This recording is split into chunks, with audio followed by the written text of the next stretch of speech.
Good morning everyone.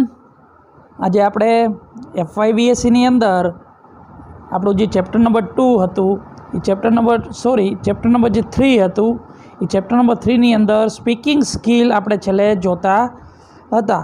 અને આની પહેલાંના લેક્ચરની અંદર આપણે સ્પીકિંગ સ્કિલનું ઇન્ટ્રોડક્શન આપણે જોયું, બરાબર। ઇન્ટ્રોડક્શન બાદ આપણે એના વિશે ડિટેલમાં માહિતી મેળવી થોડી ઘણી, બરાબર। ત્યારબાદ એનું ડિસ્ક્રિપ્શન સુધી આપણે પહોંચ્યા હતા, બરાબર। ડિસ્ક્રિપ્શનની આપણે વાત કરી હતી અહીંયા સુધી। પછી એના 3 પ્રકાર પડે છે એની પણ આપણે વાત કરી હતી, બરાબર। તો હવે એના પ્રકાર આપણે ખાલી ડિટેલમાં જોવાની વાત છે, બરાબર। ઇન્ટરેક્ટિવ, પાર્ટિયલી ઇન્ટરેક્ટિવ અને લાસ્ટ વન હે નોન ઇન્ટરેક્ટિવ, બરાબર। તો ચાલો પહેલાં ત્રણેય પ્રકાર વિશે આપણે ડિટેલમાં માહિતી મેળવી લઈએ।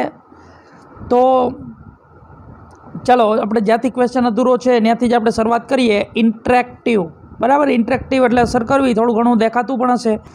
તો interactive speaking situation include face to face conversation. હવે ઇન્ટરેક્ટિવ સ્પીકિંગ કોને કહેવાય કે અસર કરવી। હવે આપણું સ્પીકિંગ છે એ અસર ક્યારે કરે તો કે ફેસ ટુ ફેસ સિચ્યુએશન થાય ને તો જ, સામે સામે ઊભા રહીને તમે વાતચીત કરો તો જ એ અસરકારક રહે। અને ટેલિફોનમાં આપણે વાત કરીએ, કોઈ અરે મોબાઈલમાં વાત કરીએ તો જ। In which we are alternately listening and speaking and in which we have a chance to ask for clarification. હવે આનાથી શું થાય કે આપણે એક ધારું એની સાથે એક ધારું કોઈને સાંભળવું હોય તો સાંભળી શકીએ, એક ધારું કોઈ એને બોલવું હોય તો બોલી શકીએ, અને કંઈક વસ્તુ જો સમજાણી ન હોય તો આપણે એની સાથે ક્લેરિફિકેશન કંઈ કરવું હોય, કોઈ પણ જાતનું ક્લેરિફિકેશન, તો આપણે ક્લેરિફિકેશન પણ એની પાસેથી આપણે માગી શકીએ। એટલે આપણે પાછું તરત જ રિપીટ કરવું હોય તો કોઈ વસ્તુ રિપીટ પણ કરી શકીએ, બરાબર। અને slower speech from hour conversation partner, આપણો જે કન્વર્સેશનવાળો જે પાર્ટનર હોય, બરાબર, એની અરે આપણે સ્પીચની થોડીક ચર્ચા કરવી હોય તો પણ આપણે કરી શકીએ। તો બીજો પોઈન્ટ અહીંયા આપણી સામે આપ્યો છે પાર્ટિયલી interactive.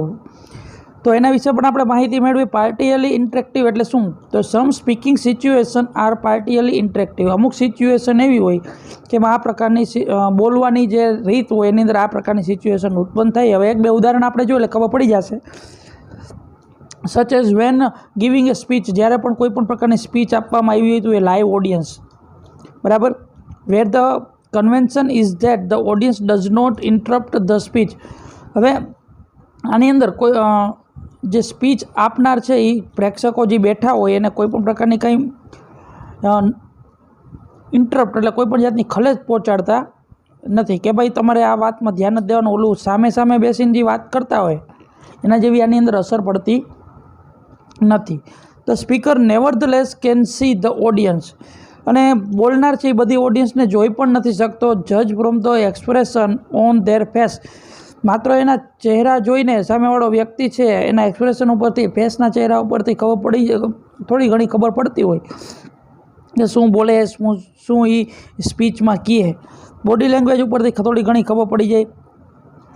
Weather or not live see is being understood, અને ઘણી વખત એ કદાચ ખોટું પણ બોલતો હોય, બરાબર, સામેવાળાને સમજાય કે ન સમજાય એની કાંઈ અસર આની અંદર થતી નથી। પહેલું જે આપણે પ્રકાર જોયો હતો, બરાબર, એની અંદર ઇન્ટરેક્ટિવ, તો એમાં સામે સામે વ્યક્તિ પ્રત્યક્ષ હોય। પાર્ટિયલી એટલે એની અંદર આંશિક રીતે થોડી ઘણી અમુકને ખબર પડતી હોય, અમુકને ખબર ના પણ પડતી હોય, બરાબર। ત્રીજું એ નોન ઇન્ટરેક્ટિવ। હવે નોન ઇન્ટરેક્ટિવની અંદર શું આવે? ફ્યુ સ્પીકિંગ સિચ્યુએશન મે બી ટોટલી નોન ઇન્ટરેક્ટિવ। અમુક સિચ્યુએશન બોલવાની એવી છે કે એમાં કોઈ પણ પ્રકારનું ઇન્ટરેક્ટિવ હોતું જ નથી, અસર જ નથી હોતી, હાવ ઝીરો। વેન રેકોર્ડિંગ એ સ્પીચ ફોર એ રેડિયો બ્રોડકાસ્ટ, દાખલા તરીકે કોઈ વ્યક્તિએ સ્પીચ બોલ્યા, બરાબર, એનું આખું રેકોર્ડિંગ થઈ ગયું, રેકોર્ડિંગ કરીને પછી કીધું હાલો ભાઈ આ સ્પીચ મેં બોલી છે, તમે બધા સાંભળજો, તો આની કાંઈ અસર રહેતી નથી। In all of above explain condition speaking is always headache for the most of the people. આ પ્રકારની કન્ડિશન જો એક્સપ્લેનેશન કરવામાં આવી હોય તો બધા મોટાભાગના લોકો માટે હેડેક સ્વરૂપ ધારણ કરે।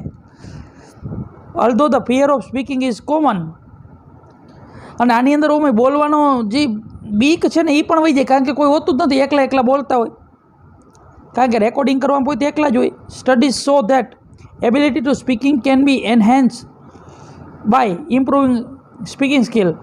પણ એક વસ્તુ છે કે આના કારણે તમારી સ્પીકિંગ સ્કિલ થોડીક ઇમ્પ્રૂવ થાય, કારણ કે આપણે બોલતા શીખીએ. બરાબર. એના પછીનું બીજા પેજ ઉપર ટૂંકમાં આના ડિસ્ક્રિપ્શનમાં 3 પોઈન્ટ આવ્યા. 3 પોઈન્ટ વિશે આપણે માહિતી મેળવી. હવે vote to do before speaking, આપણે બોલતા પહેલાં કઈ વસ્તુનું ધ્યાન રાખવું, બરાબર, એના વિશે આપણે ચર્ચા કરશું. સ્પીકિંગ સ્કિલની અંદર બધી વસ્તુ આવી જાય, બરાબર. તો આપણે કઈ વસ્તુનું ધ્યાન રાખવાનું છે એ આપણે જોઈએ. તો first step to speaking is to think. જો બોલતા પહેલાં આપણે વિચારવાનું છે. And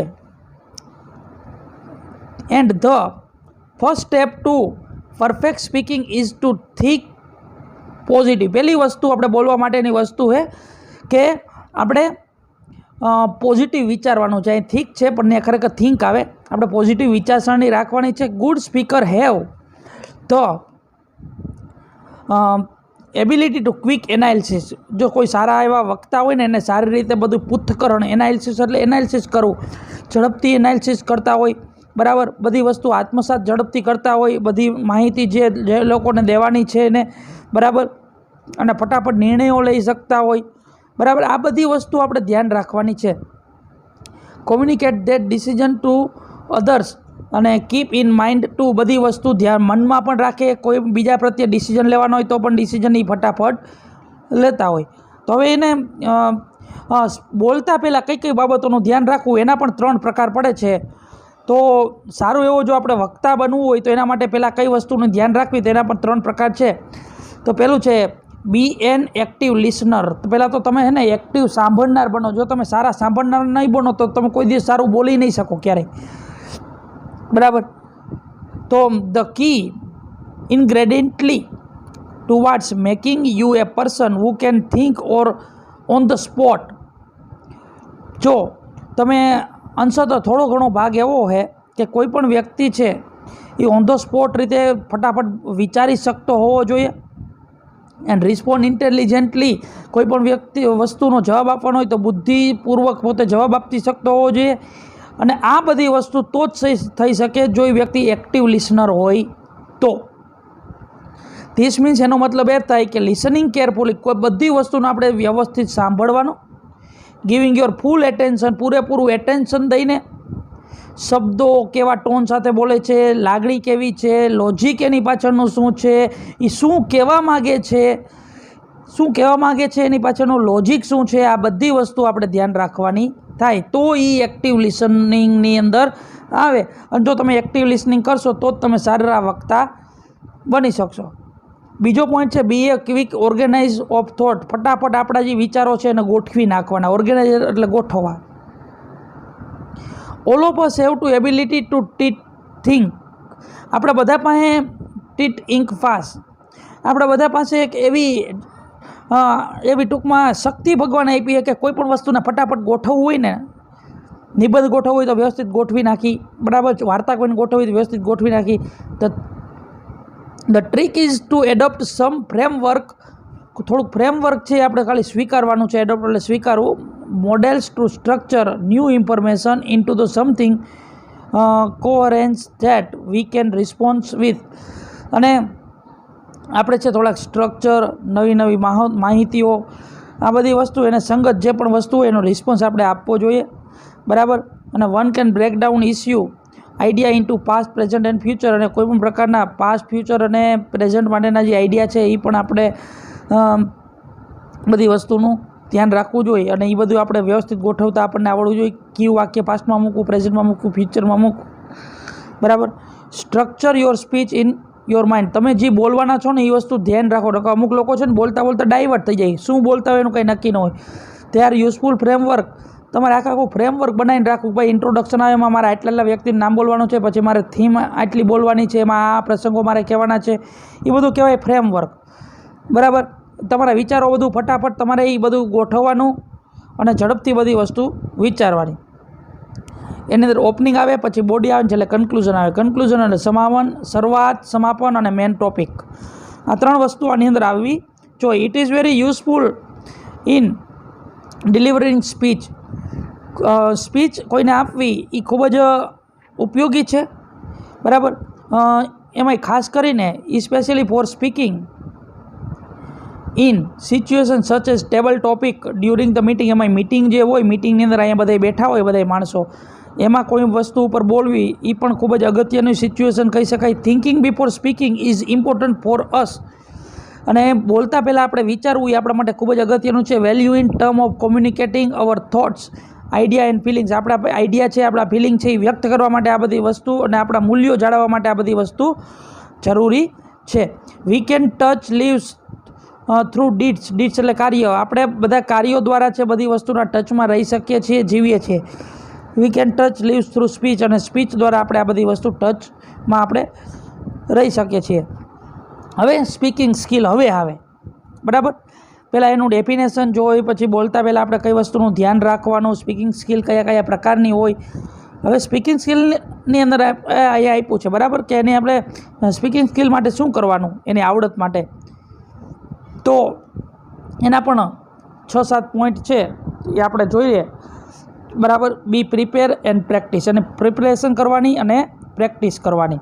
the more you know, તમે જેટલું વધારે જાણશો, what you want to say the better will you get at it. તમે જે બોલવા ઈચ્છતા હોય એના વિશે તમે જેટલું વધારે જાણતા હશો એટલું વધારે તમે સારી રીતે બોલી શકશો. પહેલાં તો બ્રેઇન સ્ટ્રોમ. બ્રેઇન સ્ટ્રોમ માટે આપણે પહેલાં સેમેસ્ટરની અંદર આવ્યો કે આપણા વિચારોને બધા ભેગા કરો, બરાબર. The topic of your speech, તમારી સ્પીચ જે આપવાની છે એ વિચારોને બધાને ભેગા કરો. એન્ડ રિસર્ચ ઇટ, એને તૈયાર જરૂર પડે તો એના માટે રિસર્ચ કરો, જો જરૂર હોય તો. Write down all the point you want to make. બધા પોઈન્ટ છે જરૂર પડે તો લખી પણ નાખો, બધા વ્યવસ્થિત રીતે ગોઠવી નાખો. અને પછી તમારી સ્પીચની તમારે પ્રેક્ટિસ કરવાની છે 3 થી 5 વખત, બરાબર. અને પછી તમારે સ્પીચ આપવા માટે જવાનું છે. પછી બીજો પોઈન્ટ છે નો યોર ઓડિયન્સ. તમારા ઓડિયન્સને જાણો. તમે તમારા ઓડિયન્સને જાણતા હશો તો તમે સારી રીતે સ્પીચ આપી શકશો. The better you know. સારી વાત તો તમારા માટે એ છે કે તમે તમારી ઓડિયન્સને, તમારા સાંભળનાર વ્યક્તિઓને જાણી શકો, જેથી કરીને તમારે કેવી ભાષા એના માટે ઉપયોગ કરવી એ બધું તમને ખ્યાલ આવે. When you are able to make A connection, જેથી કરીને તમે એની સાથે કનેક્શન મેળવી શકો. યુવા વર્ગ છે, વિદ્યાર્થી વર્ગ છે, વૃદ્ધ છે, કેવા વ્યક્તિઓ છે તમારું સ્પીચ સાંભળવા માટે આવ્યા છે, એ બધી વસ્તુ આમાં તમને એના ઉપરથી તમને ખબર પડે કે તમારી સ્પીચ એને કેવા પ્રકારની આપવી. નાના બાળક હોય તો એને કેવી પ્રકારની સ્પીચ આપવી, એજ્યુકેશન વર્ગ હોય તો એના માટે કેવી તમારી સ્પીચ આપવી, એ બધો વસ્તુનો ખ્યાલ તમને આની અંદરથી આવી શકે. Pay attention to the old kiss principal. KISS principal છે, બરાબર. That keep it short and simple. છે શોર્ટ એન્ડ સિમ્પલ આપણે બનાવવાની છે. આ કીપનો કે ઇટ એટલે આઈ, શોર્ટ એન્ડ સિમ્પલ. આપણે એને શોર્ટ એન્ડ સિમ્પલ બનાવવાનો છે. Keep it short and simple એટલે આને KISSનો પ્રિન્સિપલ સિદ્ધાંત આપણને અહીંયા કહેવામાં આવ્યું છે. જ્યારે તમે બોલતા હોય don't beat around the bush, ત્યારે આખા ઝુંડની વચ્ચે તમે વયા જાઓમાં. Try to impress with the complex metaphors. એટલે તમે છે કોઈ પણ પ્રકારના રૂપક અલંકારનો ઉપયોગ કરીને ઇમ્પ્રેસ કરવાનો પ્રયત્ન કરોમાં, બરાબર. સ્ટોરીઝ ને એવું બધું તમે કહી શકો, બરાબર. આનાથી તમારી સ્પીકિંગ સ્કિલ, તમારા ટૂલ એ બધું છે પાવરફુલ બની શકે, બરાબર. જરૂર પડે તો છેલ્લે તમે થોડુંક હ્યુમર્સ એટલે થોડુંક હાસ્ય પણ આની અંદર ઉમેરી શકો, બરાબર. But again keep them short and on point. પણ બધી વસ્તુ શોર્ટમાં હોવું જોઈએ અને પોઈન્ટ વાઇઝ હોવું જોઈએ.